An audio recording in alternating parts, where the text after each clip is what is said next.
Les récits d'arthroscopie. 1970. Sur une route isolée de nuit et dans le noir quasi total, une Peugeot roule beaucoup trop vite.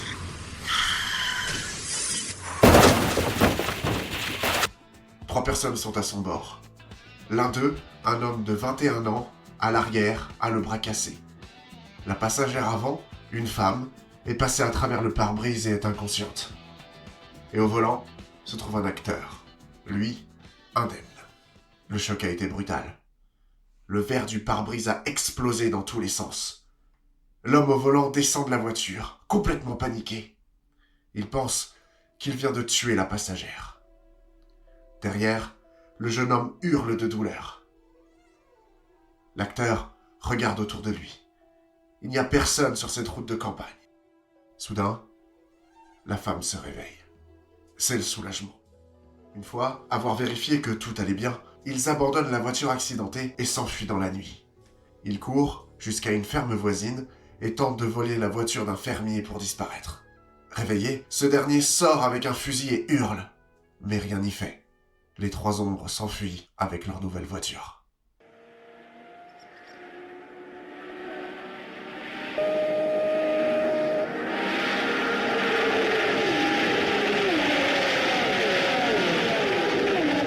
Le lendemain matin, sur le plateau d'un tournage, tout le monde fait comme si rien ne s'était passé. La maquilleuse calme soigneusement les échymoses de la femme. Personne ne pose de questions.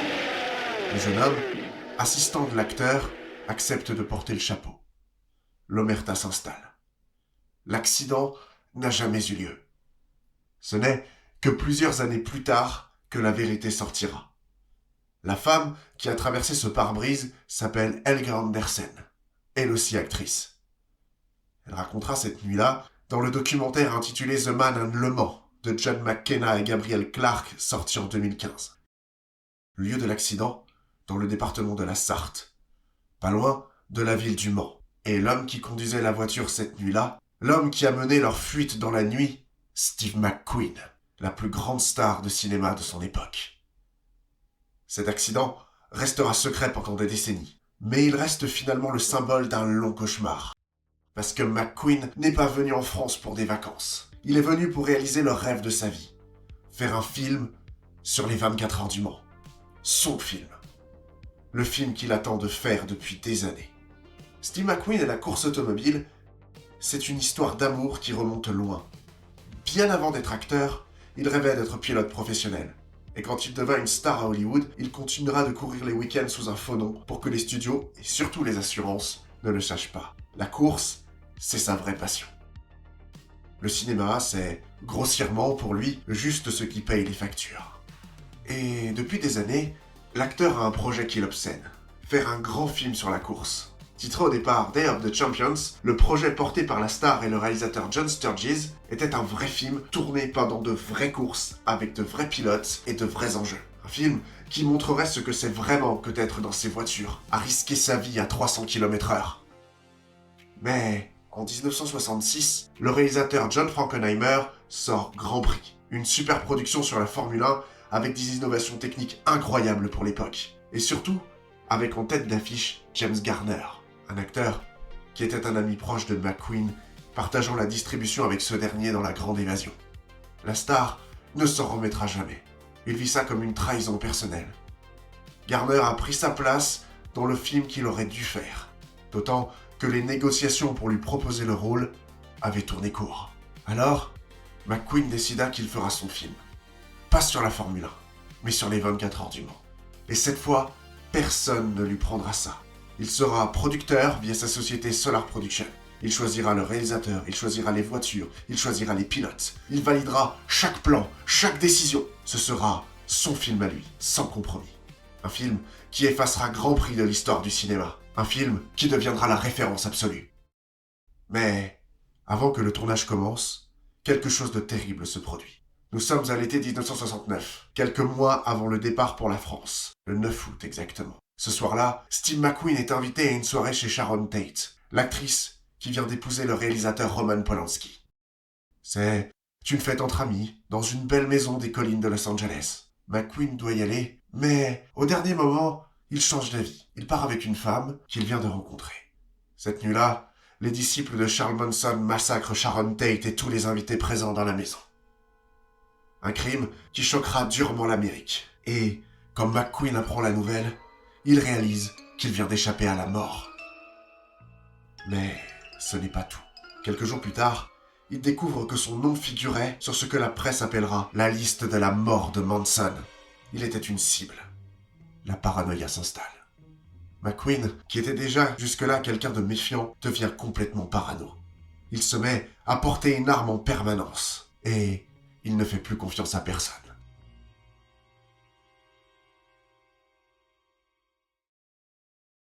C'est dans cet état d'esprit qu'il arrive en France pour le tournage du Mans. Dès les premiers jours, il envoie une lettre à son avocat depuis le circuit pour demander le renouvellement de son permis de port d'armes. Même ici, même au milieu de la campagne française, il a l'impression que la mort le poursuit. Et peut-être qu'au fond, c'est pour ça qu'il veut faire ce film. Pour défier la mort une fois de plus. Mais cette fois, sur un terrain qu'il connaît, qu'il maîtrise. Sur un circuit automobile. C'est lui qui décide, c'est lui qui contrôle.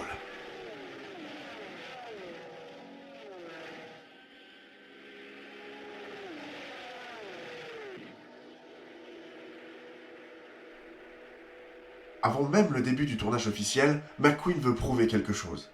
Quelques mois plus tôt, en mars 1970, aux 12 heures de Sebring, une des courses d'endurance les plus prestigieuses au monde en Floride, il s'engage avec une Porsche 908 avec Peter Revson comme copilote. Un pilote professionnel respecté. Un détail va rendre l'anecdote encore plus légendaire. Quelques jours avant Sebring, McQueen s'est cassé la jambe lors d'une course de moto. Une fracture sérieuse et les médecins lui disent de se reposer.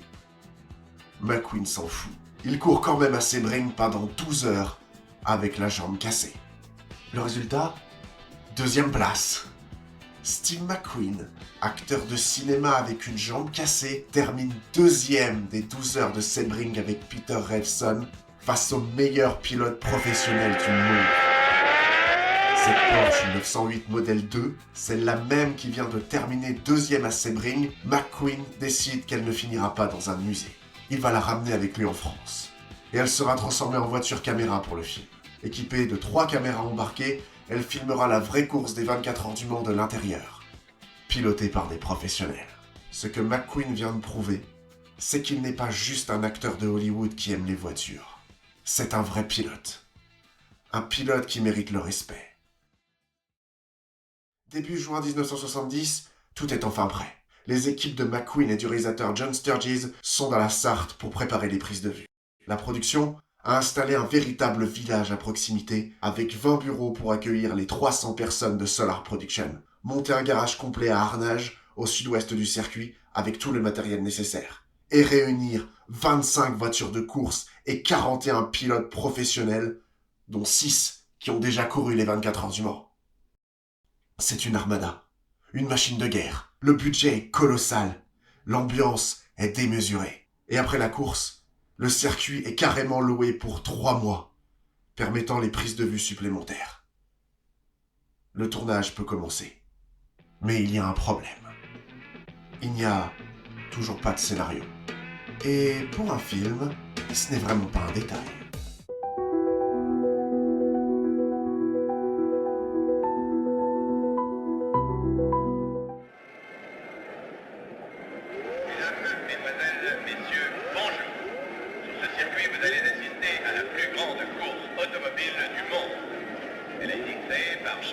Le 7 juin, le jour où commence officiellement la course des 24 heures du Mans, c'est aussi le premier jour de tournage.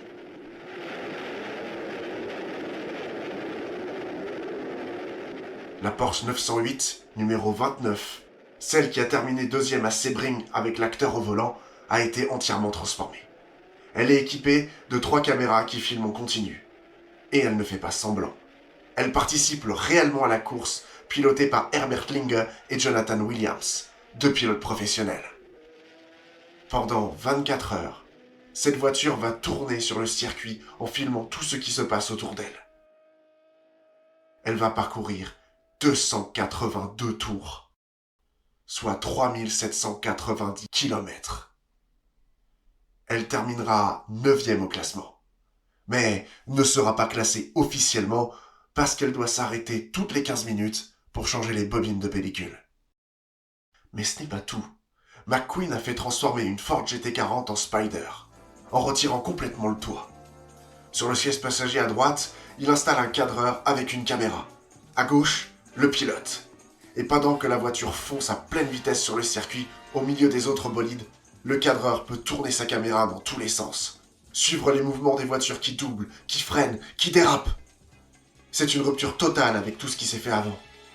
Si Grand Prix innovait sur de nombreux points, notamment les voitures caméra, ici, la star veut que la caméra devienne pilote, qu'elle vibre, bouge et vive comme une voiture de course. Et McQueen dans tout ça? L'assurance et la production ont été très clairs avec lui. S'il veut faire ce film, il ne peut pas participer aux 24 heures du Mans. C'est la course ou le film. Il faut choisir. Et il choisit le film. Que cela ne tienne. La star décidera de tout le reste. Même John Sturges, le réalisateur officiel du film, ne peut rien faire. Chaque plan, chaque angle, chaque décision doit passer par lui. Et le réalisateur n'apprécie pas du tout. Il a dirigé Steve McQueen dans Les 7 mercenaires et La Grande Évasion, imprimé son visage dans la rétine de millions de spectateurs. Mais ici, les rôles s'inversent.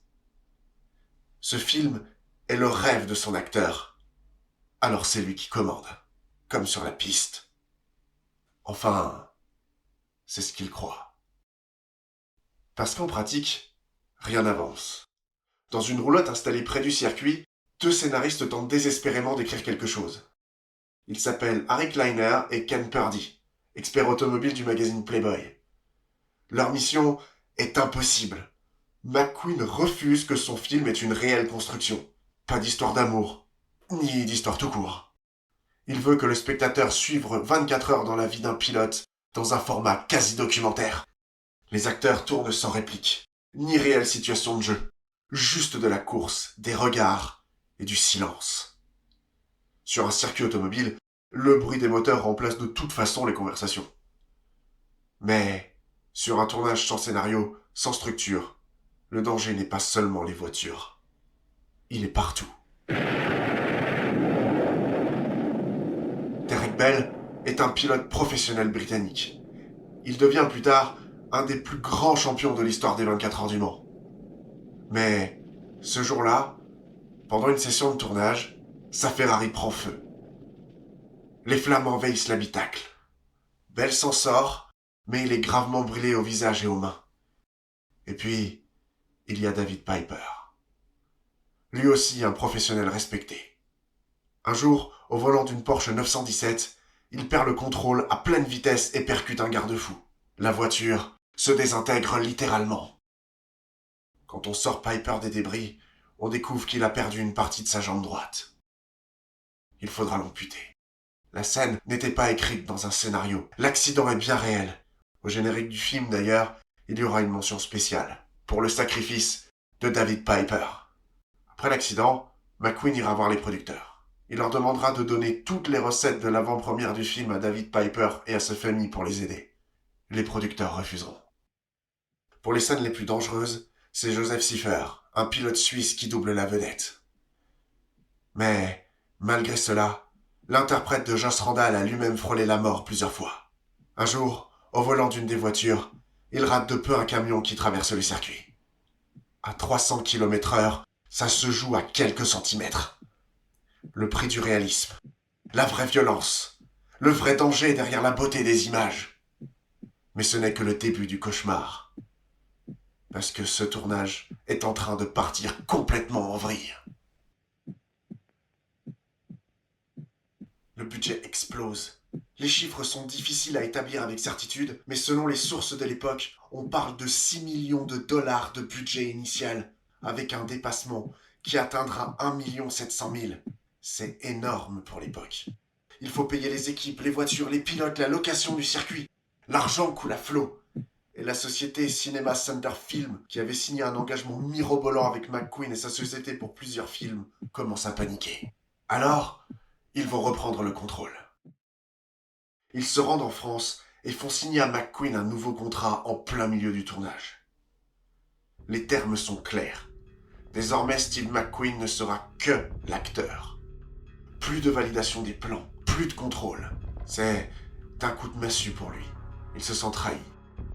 En parallèle, John Sturges, le réalisateur qui était déjà fatigué de se battre avec McQueen depuis le début, décide que c'en est assez.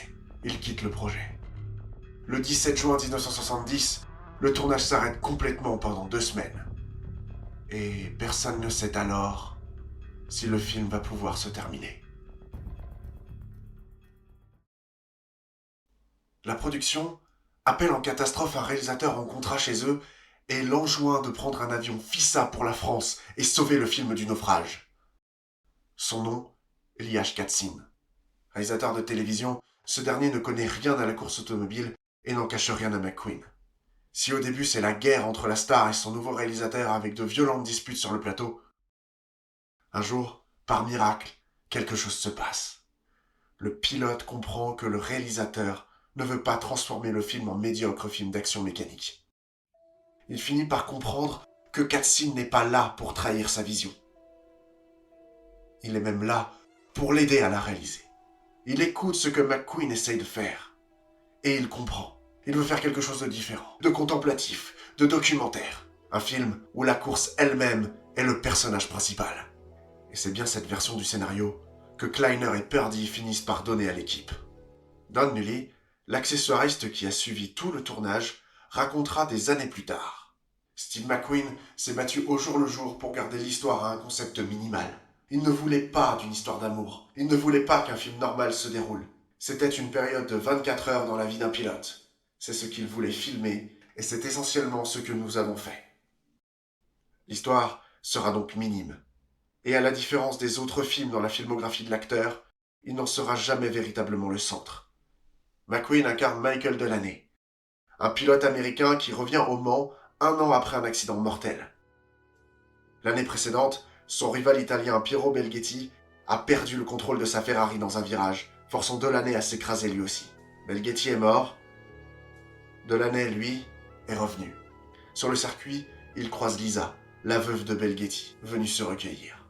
Entre eux, la tension est palpable. Elle semble penser qu'il porte une part de responsabilité. Mais il y a aussi du respect et peut-être quelque chose d'autre entre eux. Une attirance mutuelle, fragile, impossible. La course démarre. Pendant 24 heures, les pilotes vont se battre au volant de leur bolide. Delaney pilote une Porsche aux couleurs de l'écurie Gulf. Face à lui, les Ferrari menés par l'Allemand Erich Thaler, son principal rival. À ses côtés, Johann Ritter, un autre pilote Porsche que la direction d'écurie pourrait remplacer en cours de course s'il n'est pas assez rapide. Et après 13 heures de course, un premier accident. Claude Aubrac, pilote français sur Ferrari, percute violemment un panneau publicitaire en voulant éviter un concurrent. Quelques instants plus tard, distrait par les flammes, Delaney réagit trop tard et détruit sa propre Porsche contre les glissières. Les 2 hommes sont évacués. Lisa, présente dans les stands, s'effondre. L'accident de Delaney ravive la mort de son mari. Mais Delaney est vivant et il va remonter en piste.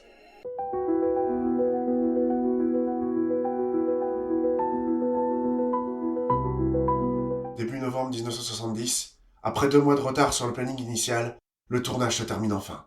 Dans le documentaire The Man and Le Mans, le mécanicien Ike Altournian raconte qu'à la fin du tournage, avant de quitter la France, avant de quitter le circuit du Mans, McQueen fait un dernier geste pour celui qui s'est occupé de sa voiture pendant tous ces mois. Il retire la montre qu'il porte au poignet, une Tag Heuer Monaco. Il la tend à son mécanicien et lui dit « Merci de m'avoir gardé en vie ». Mais pour McQueen, ce n'est pas terminé du tout, parce qu'il va découvrir que le pire reste à venir. Post-production. L'étape finale de n'importe quel film. Celle où on assemble toutes les images, où on crée le montage final, où on raconte vraiment l'histoire. Mais pour le Mans, cette étape va se faire sans Steve McQueen. Les producteurs ont décidé qu'il en était assez.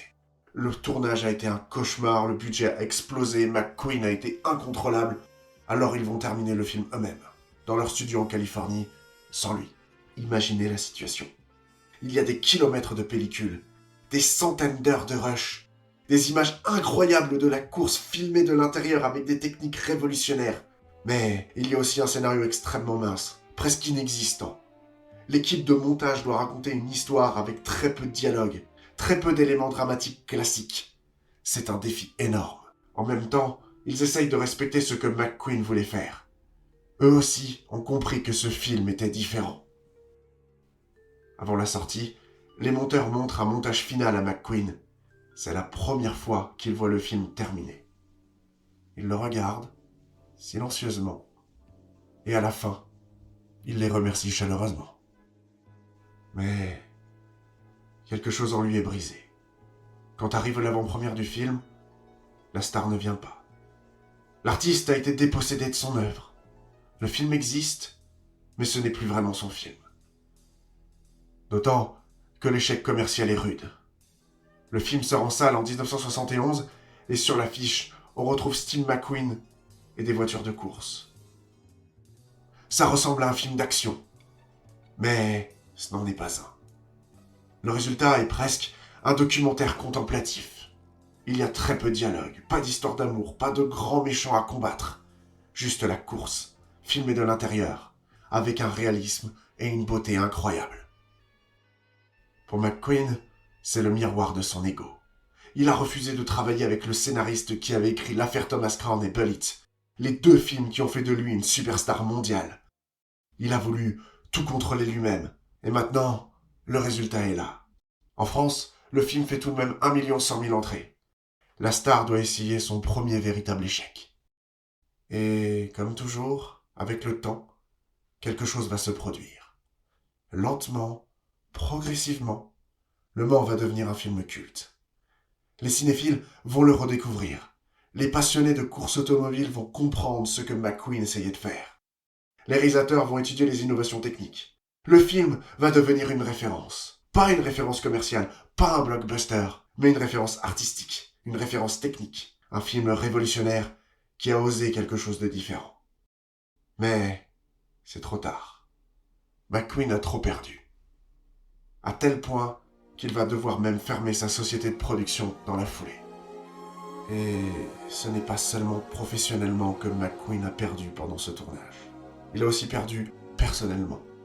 Steve McQueen a toujours été un homme à femme, tout le monde le sait. Il a multiplié les aventures, les liaisons, les tromperies.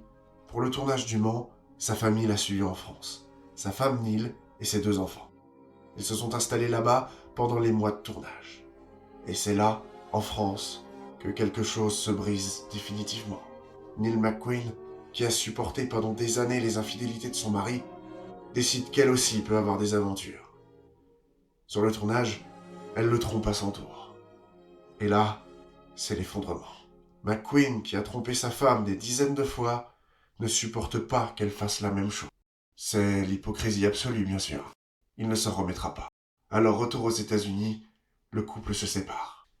Il y a un avant et un après Le Mans dans la vie de Steve McQueen.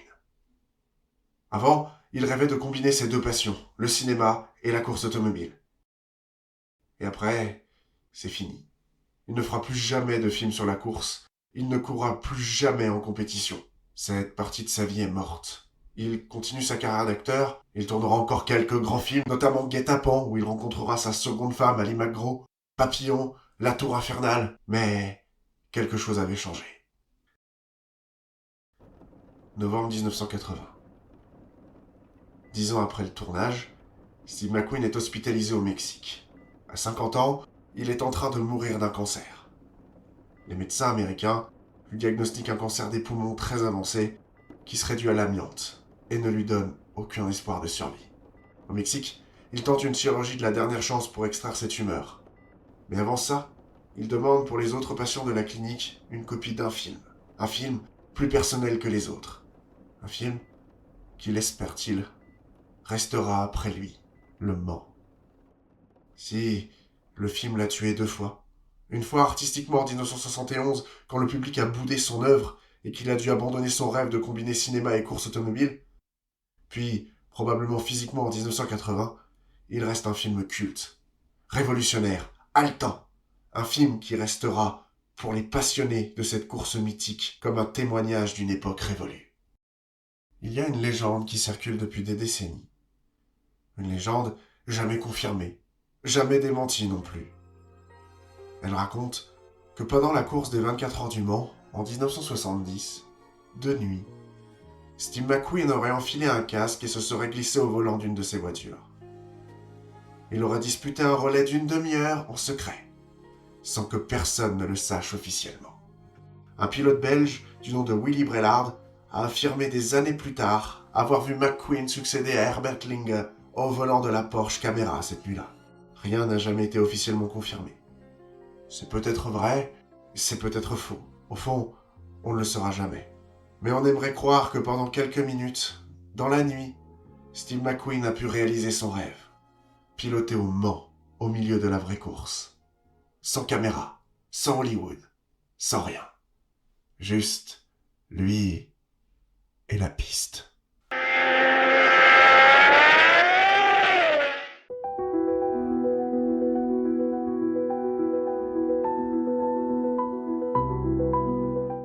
De retour en studio pour la suite d'Artoscopie, et pour rester dans l'ambiance, je vous propose quelques archives de Steve McQueen à l'INA et du tournage au Mans. L'ambiance n'avait pas échappé aux reporters de l'ORTF présents sur place.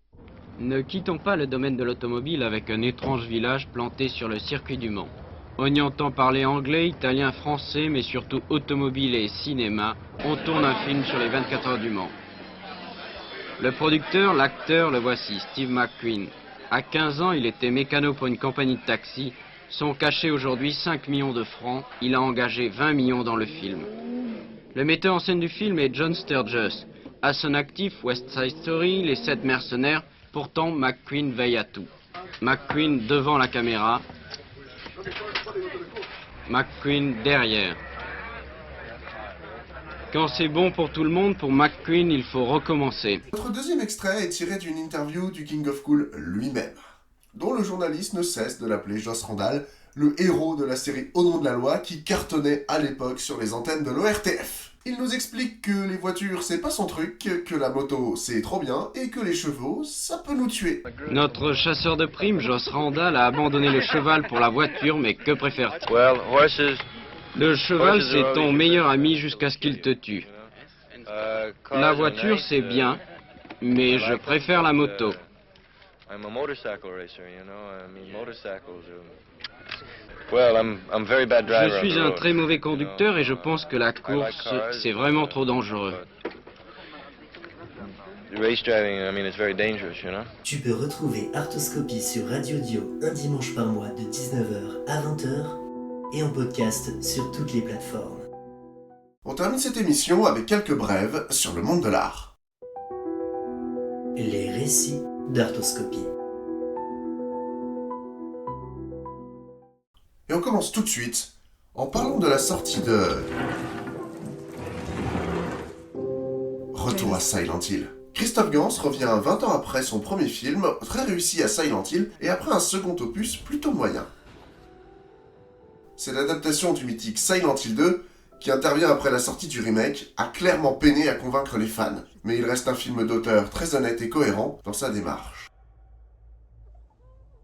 Si on arrive à s'éloigner des poncifs du jeu et accepter de nouveaux codes et de nouvelles explications. Non, moi je suis à la recherche de quelqu'un. Tout le monde est malade à Silent Hill. Tu n'en as jamais entendu parler?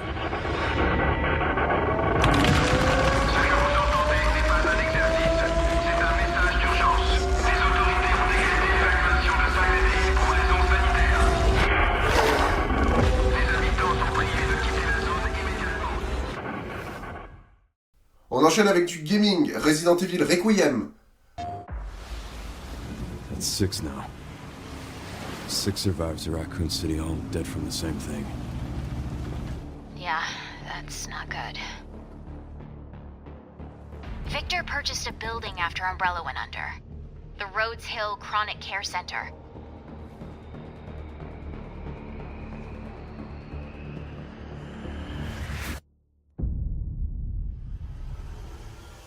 Oui, c'est le retour du concurrent direct de Silent Hill pour un 9e opus numéroté qui met en scène le cinquantenaire beau gosse Léon Kennedy et la petite nouvelle Grace Ashcroft, plus ou moins réunis au cœur du cauchemar originel de la saga, la ville de Raccoon City. Ça promet. Nothing on the servers of the CIA or the Pentagon. You are an Et on termine avec un petit conseil de lecture. Thierry Aaron, Les anciens dieux ont-ils des pieds palmés? Que se passe-t-il lorsqu'un prêtre débarque avec son église comme un poil de troll sur un magret de canard? Dans un village qui ne connaît même pas le mot religion. La fin du monde, pardi!